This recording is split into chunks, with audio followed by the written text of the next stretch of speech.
మరి నిన్న మాజీ ముఖ్యమంత్రి వర్యులు పులివెందుల ఎమ్మెల్యే గారైనటువంటి జగన్మోహన్ రెడ్డి గారు, వైసీపీ అధ్యక్షులు, వారు నిన్న ప్రెస్ మీట్ కండక్ట్ చేశారు. ప్రెస్ మీట్ కండక్ట్ చేసి విశ్వసనీయత, నీతి, నిజాయితీలు అని చెప్పేసి చాలా అంటే ఈ గత 6 నెలలుగా ఒక విశ్వాసం లేనటువంటి గవర్నమెంట్ వచ్చింది అని చెప్పేసి మాట్లాడుతున్నారు. నిజంగా విశ్వసనీయత, నీతి, నిజాయితీ ఈ మాటలు జగన్మోహన్ రెడ్డి గారి నోట వస్తున్నాయంటే నిజంగా దెయ్యాలు వేదాలు వల్లేటట్టుగా ఉందని చెప్పేసి ఈ సందర్భంగా తెలియజేస్తున్నా. ఎందుకు ఈ మాట చెప్తున్నానంటే, ఆయన అధికారాన్ని ఎప్పుడు కూడా ప్రజాస్వామ్యబద్ధంగా ఏ రోజు కూడా ఆయన నడిపించలే. ఈరోజు అధికారం కోల్పోయేసరికి ఆయన విశ్వసనీయత, నీతి, నిజాయితీ అని చెప్పేసి కొత్త కొత్త మాటలు మాట్లాడుతున్నారు. ఈ మాటలు నిజంగా దెయ్యాలు వేదాలు వల్లేటట్టుగా ఉందని చెప్పేసి ఈ సందర్భంగా తెలియజేస్తున్నా. ఈరోజు జగన్మోహన్ రెడ్డి గారు ఒక ప్రెస్ మీట్లో కొన్ని అంశాలు కానీ తీసుకుంటే, ఆయన మాట్లాడుతూ ప్రజల యొక్క తీర్పుని, ప్రజా తీర్పుని అపహాసం చేసేటట్టుగా, నేను అసెంబ్లీకి రాను, ప్రెస్ వేదిక ప్రజల యొక్క బాణీని వినిపిస్తానని చెప్పేసి వారు అంటున్నారు. నిజంగా ఒక ప్రజానాయకుడికి, నిజమైన ప్రజానాయకుడికి ప్రజలు ఇచ్చినటువంటి తీర్పుని గౌరవించాల్సిన అవసరం ఉంది. అంటే జగన్మోహన్ రెడ్డి గారికి ఈ ప్రజలు ఇచ్చినటువంటి తీర్పు ఆయనకి గౌరవించడం రాదు. 2019లో తెలుగుదేశం పార్టీకి 23 సీట్లు వచ్చినాయి.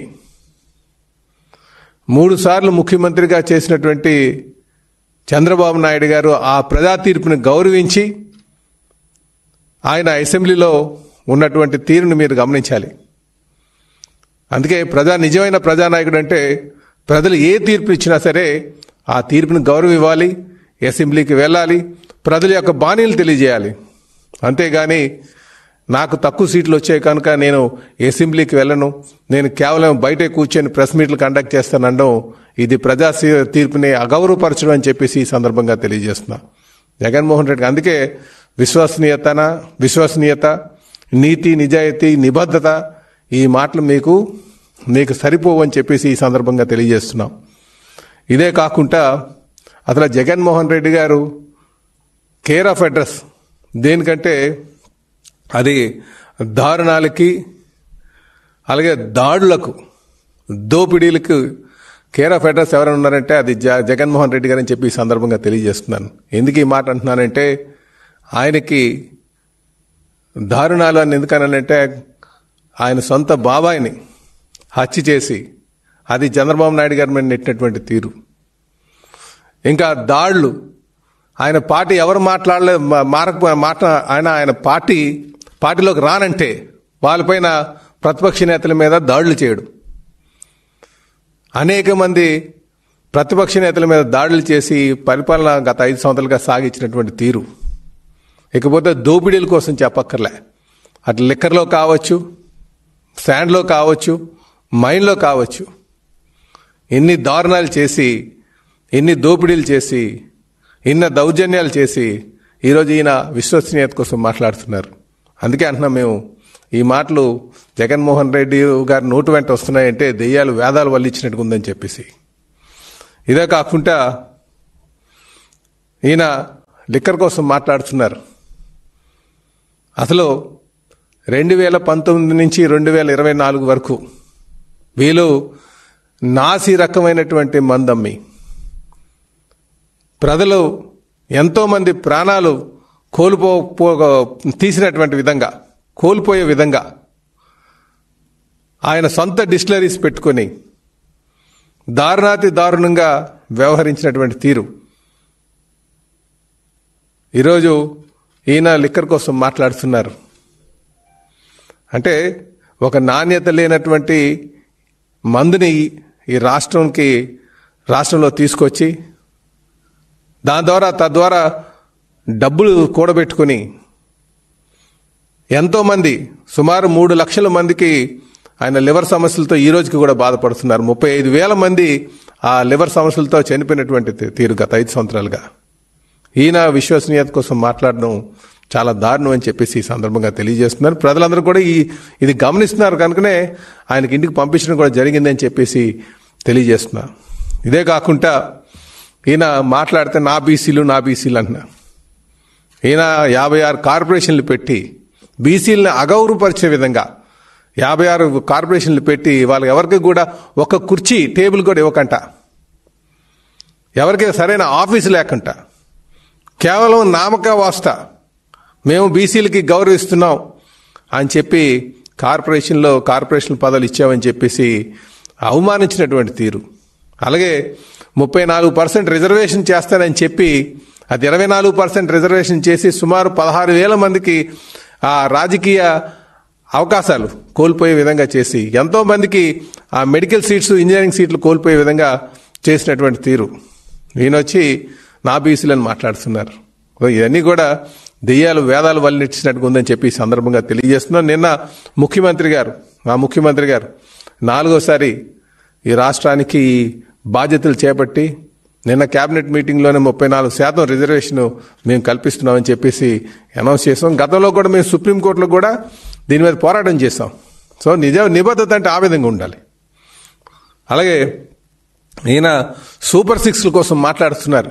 సూపర్ 6 కోసం ఏమీ అమలు కాలేదని చెప్పేసి. మరి అమలు కాకుండానే అన్నా క్యాంటీన్లు ఓపెన్ అయినాయా అని అడుగుతున్నా. అమలు కాకుండానే 1,000 రూపాయలు పెన్షన్ పెంచుతామని చెప్పి మరి పెంచినటువంటి తీరు మర్చిపోయారా అని అడుగుతున్నా. ఇదే 1,000 రూపాయలు పెన్షన్ పెంచుతామని చెప్పి 250 రూపాయలు పెంచుకుంటూ పోతామని చెప్పారు. ఇవన్నీ కూడా ప్రజలు గమనించట్లేదు అనుకోవద్దు. అందుకే జగన్మోహన్ రెడ్డి గారు మాట్లాడుతుంటే అది దెయ్యాలు వేదాలు వల్లించినట్టుగా ఉందని చెప్పేసి ఈ సందర్భంగా తెలియజేస్తున్నాం. చెప్పాలంటే ఇందాక చెప్పాను, ప్రజా తీర్పు ఏ నాయకుడికైనా సరే ప్రజలు ఇచ్చినటువంటి తీర్పుని గౌరవించాల్సినటువంటి అవసరం ఉంది. 23 సీట్లు అప్పటికే 3 మార్లు ముఖ్యమంత్రిగా చేసినటువంటి వ్యక్తి చంద్రబాబు నాయుడు గారు ప్రజా తీర్పుని గౌరవించి అసెంబ్లీలో కూర్చొని ప్రజల యొక్క బాణీని వినిపించినటువంటి తీరు మీరు గమనించాలని చెప్పి తెలియజేస్తున్నాను. ఏ నాయకుడికైనా సరే ముందు నిజమైన ప్రజానాయకుడు అనిపించుకున్న వాళ్ళు ఎవరైనా సరే ప్రజా తీర్పును గౌరవించాల్సిన అవసరం ఉంది. ఈరోజు జగన్మోహన్ రెడ్డి గారు మళ్ళీ 201, 202 అనుకుని వస్తున్నారు. అసలు 110 అంటేనే ఆ నాన్న అధికారాన్ని అడ్డు పెట్టుకొని డబ్బులు దోసుకోవడం. 20 అనేసరికి అధికారంకి వచ్చిన తర్వాత 2 లక్షల రూపాయలు దోసుకోవడం. కనుక వీళ్ళకి 101 అన్నా 201 అన్నా సరే దోపిడీయే ఈ లక్ష్యం అని చెప్పేసి ఈ సందర్భంగా మీ ద్వారా ప్రజలందరికీ తెలియజేస్తూ జగన్మోహన్ రెడ్డి గారు ఇప్పటికైనా సరే మీ తీరు బాని మార్చుకోండి, ప్రజా తీర్పును గౌరవించి సభకు రండి, అప్పుడు మాట్లాడండి, మిమ్మల్ని విశ్వసిస్తారని చెప్పేసి ప్రజలు నమ్ముతారని చెప్పి తెలియజేస్తూ సెలవు తీసుకున్నా. నమస్కారం.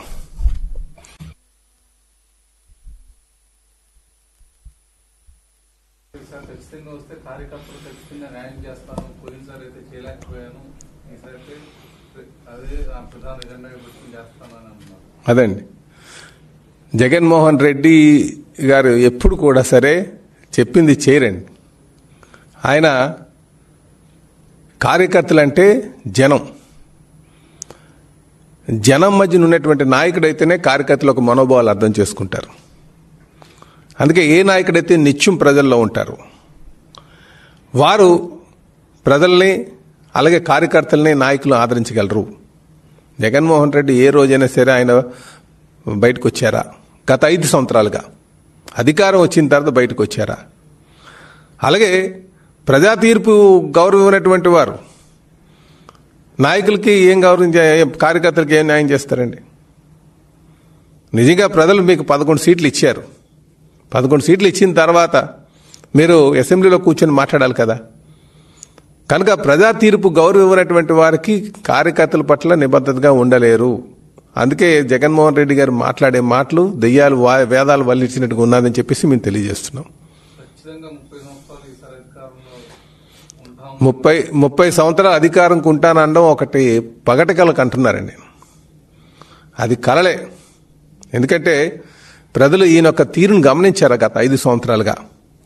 5 సంవత్సరాలు గమనించే ఈయన పాలనా దక్షత లేనివాడు, ఈ పాలనా దక్షత లేని వాళ్ళు ఇంట్లోనే ఉండాలని చెప్పి 11 సీట్లు ఇచ్చి కూర్చోబెట్టడం జరిగిందని చెప్పి తెలియజేస్తున్నాను. మళ్ళీ ఆయన అధికారం రావడం పగట కలే అని చెప్పేసి ఈ సందర్భంగా తెలియజేస్తున్నా.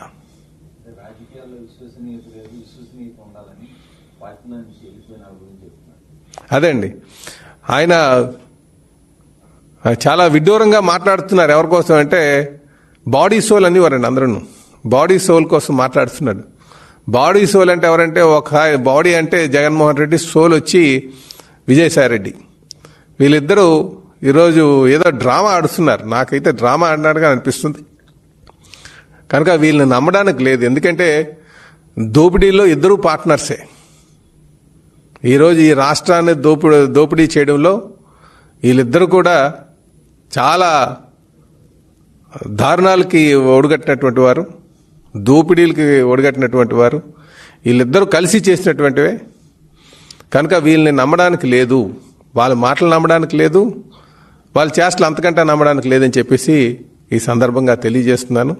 విశ్వసనీయత, నీతి, నిజాయితీ, నిబద్ధత అనే మాటలు జగన్మోహన్ రెడ్డి గారికి ఏమాత్రం కూడా సూట్ కావని చెప్పేసి తెలియజేస్తున్నాను. ఇది కేవలం ప్రజలను ఏదో మళ్ళీ మభి పెట్టడానికి, మోసం చేయడానికి, ఏదైతే ఆ కోడికత్తి డ్రామా, ఆ బాబాయ్ హత్య కేసు ఏవైతే ఉన్నాయో ఆ విధంగానే మోసం చేసి మళ్ళీ అధికారం రావడానికి ప్రయత్నాలు చేస్తున్నారు.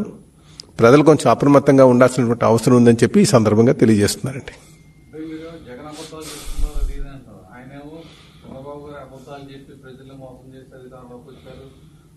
సూపర్ 6 అని చెప్పి వచ్చారు. సూపర్ 6 సూపర్ 1 కూడా ఏది లేదని చెప్పి ఆయన అంటున్నారు. ఇచ్చే అవకాశం కూడా లేదు, మన బడ్జెట్ కూడా చాలదు, అందుకనే అటువంటి హామీలు ఇవ్వలేదు అని కూడా చెప్పండి. ఈరోజు ఏ సంక్షేమ పథకం చేయాలన్నా సరే దానికి సంపద సృష్టించాల్సినటువంటి అవసరం ఉంది. గత ప్రెస్ మీట్లు మేము అన్నాం, ఈ రాష్ట్రాన్ని 15% మనం జీడిపి కానీ తీసుకెళ్తే ఖచ్చితంగా అన్ని అప్పుల బారి నుంచి మనం బయటపడతామని. ఇప్పటికే 9.3% జీడిపి రన్ అవుతుంది. ఎంతో మంది పెట్టుబడి పెట్టడానికి రాష్ట్రం వైపు వస్తున్నారు. అది చంద్రబాబు నాయుడు గారి మీద, ఈ కూటమి ప్రభుత్వం మీద ఉన్నటువంటి నమ్మకంతో. సో పెట్టుబడులు ఎప్పుడైతే మనం ఆకర్షించామో సంపద సృష్టించడానికి, ఉద్యోగ అవకాశాలు కల్పించడానికి మనకి ఆస్కారం ఉంటుంది. ముఖ్యంగా ఈరోజు చంద్రబాబు నాయుడు గారు ఉచిత ఇసుక విధానం ఏదైతే దానిపైన ఉన్నటువంటి సెస్ అంతా, సీనరేజ్ అంతా కూడా తగ్గించి దాన్ని తీసేసి అమలు పరిచారో దానికి నిర్మాణ రంగం ఊపందుకోబోతుంది. కార్మికులందరూ కూడా చేతి నిండా పని ఉండబోతుంది. కార్మిక రంగం ఎప్పుడైతే, నిర్మాణ రంగం ఎప్పుడైతే పుంజుకుందో దానికి అనేక విధాలుగా ఈ రాష్ట్రం లబ్ధి పొందడానికి ఆస్కారం ఉంది. అలాగే అగ్రికల్చర్ కూడా పూర్తి స్థాయి అభివృద్ధి చేయాలి, దానికి నీటి వనరులు సమకూర్చాలని చెప్పేసి ప్రాజెక్టులు యుద్ధ ప్రాతిపదికన ముందుకెళ్తున్నాం. కనుక మేము సంపద సృష్టించిన తర్వాత సంక్షేమం అనేది మేము సాధ్యపడుతుంది. అలాగే 6 నెలలకే సూపర్ 6 అన్ని కూడా అమలు పరిచేయాలనడం ఒక నిజంగా ఒక నిబద్ధత ఉన్నటువంటి నాయకుడు మాట్లాడాల్సిన మాటలు కాదు. ఇప్పుడు కూడా మాకు ఒక 5 సంవత్సరాలు సమయం ఇచ్చారు. ఈ 5 సంవత్సరాల్లో ఈ ఆర్థిక ఇబ్బందుల నుంచి బయట రావాలి, సంపద సృష్టించాలి, మళ్ళీ సంక్షేమాన్ని అందించాలి అనే ధ్యేయంతో ఈరోజు చంద్రబాబు నాయుడు గారు వెళ్తున్నారు ముందుకి.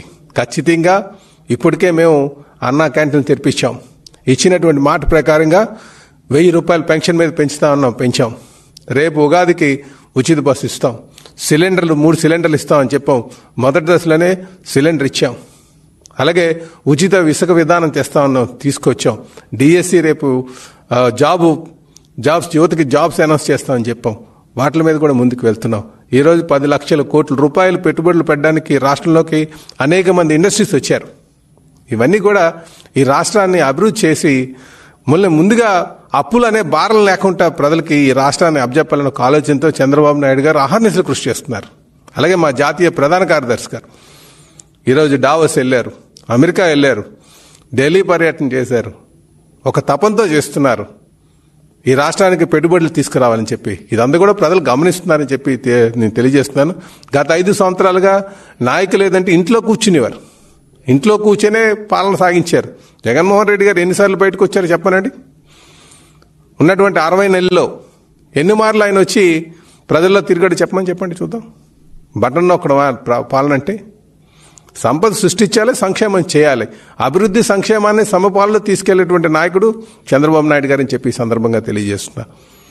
అందుకే ఈ విశ్వసనీయత, ప్రజలకి విశ్వసనీయత, నిబద్ధత, నీతి, నిజాయితీ, ఒక క్రెడిబిలిటీ ఉన్నటువంటి నాయకుడు ఎవరైనా ఉంటే అది చంద్రబాబు నాయుడు గారని చెప్పి ఈ సందర్భంగా తెలియజేస్తున్నా.